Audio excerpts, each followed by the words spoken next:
কলকাতা পুলিশের পক্ষ থেকে বডিগার্ড লাইন্সে এদিন বিশ্ব পরিবেশ দিবস পালিত হয়। এই অনুষ্ঠানে কলকাতার নগরপাল বিনীত কুমার গোয়েল উপস্থিত ছিলেন। তিনি তার বক্তব্যে গ্লোবাল ওয়ার্মিং এবং সাম্প্রতিককালে কিভাবে শহরের বিভিন্ন অংশের দূষণ কম করা যায় তা নিয়ে উদ্বেগ প্রকাশ করেন এবং কিছু মতামতও দেন।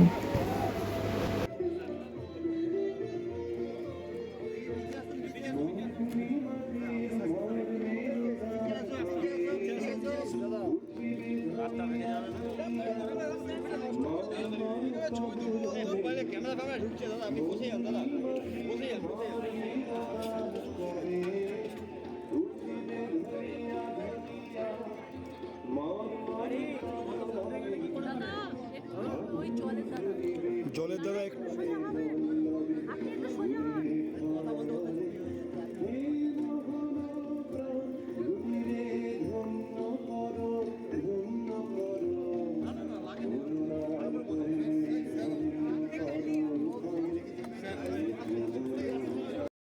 দেখতে পাবেন বেশ কিছু গাছ ওখানে লাগানো রয়েছে, যেটা গতবার আমাদের মাননীয় নগরপাল শ্রী বিনীত কুমার গোয়েল আইপিএস মহাশয় এবং আমরা সবাই মিলে এই গাছগুলো লাগিয়েছিলাম।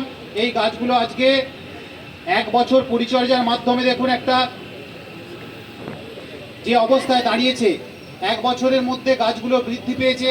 আশা করা যায় যে আমরা এই যে পুরো মাঠটা কয়েক বছরের মধ্যে, আমি বলেছিলাম যে 10টি ডিভিশন এবং ট্রাফিক ডিভিশন এদের সহ নগরপাল যারা এসেছেন এক এক করে আপনারা আসবেন, মাননীয় নগরপালের হাত থেকে আপনার এখান থেকে চারা গাছ একটা করে নিয়ে যাবেন এবং এছাড়াও যে গাছ আপনাদের ওখানে দেওয়া হবে সেগুলো আপনারা আপনাদের ডিভিশনে বিভিন্ন এলাকাতে রোপণ করবেন।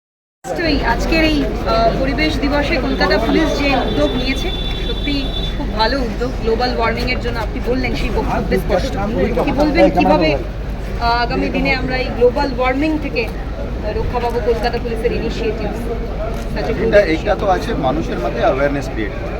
কীভাবে বাড়িতে আমরা হয়তো ফ্যান বিজলি এইসব যে আছে এটা সুইচ অফ করতে ভুলে যাই, আইডিয়ালি ওটা চলতে থাকে, তো এনার্জি ওয়েস্ট হচ্ছে। তো এটা আলটিমেটলি কোথা থেকে আসছে?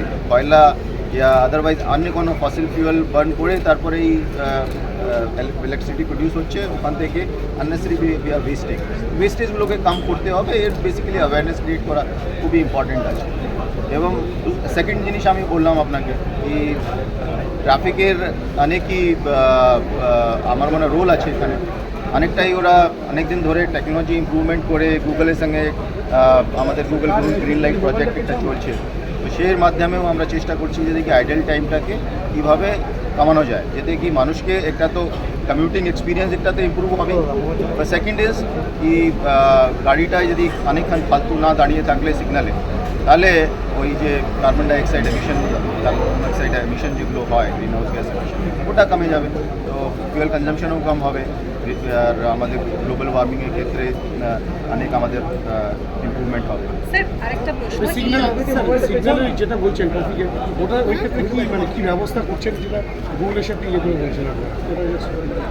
এই একটা প্রজেক্ট আমাদের চলছে, ওটা কীভাবে ওই সিগন্যালসগুলোকে আমরা সিনক্রোনাইজ করতে পারি এবং অপটিমাইজ করতে পারি। একটা প্রত্যেকটা সিগন্যাল যে টাইমে যে ধরনের ট্রাফিক আছে সেই ট্রাফিক হিসাবে ওই ফেজ টাইমগুলো দিয়ে কীভাবে যেতে কি লোকেদের মিনিমাম টাইম ওই সিগনালে দাঁড়াতে, ঠিক আছে? এই জিনিসটা আমরা চেষ্টা করছি, অনেকটাই সাকসেসফুল হয়েছি আমরা। অনেকগুলো সিগনালে এটা ইমপ্লিমেন্ট হয়েছে গুগলের সঙ্গে, বাট এমনি আমাদের আই থিঙ্ক 17-18 থেকেই এই চেষ্টাটা রয়েছে, যেখানে আমাদের অটোমেটিক সিগন্যালের কনসেপ্টটা রয়েছে, যেটাকে আরও বেটার করে। স্যার কোস্টাল ভায়োলেন্সের ক্ষেত্রে কলকাতার পুলিশের তরফ থেকে কোনো বিশেষ ব্যবস্থা থাকছে যাতে এই আমাদের প্রত্যেকটা পুলিশ স্টেশন এলাকা প্রত্যেকটা ডিভিশনে প্রচুর ব্যবস্থা আছে। যদি কারো কোনো অ্যাপ্রিহেনশনও থাকে আমাদের 100 ডায়ালে ফোন করে আমাদেরকে জানালে আমরা সঙ্গে সঙ্গে ইমিডিয়েটলি ইন্টারভিন করবো এবং help. Thank you. Sir Hindi में सर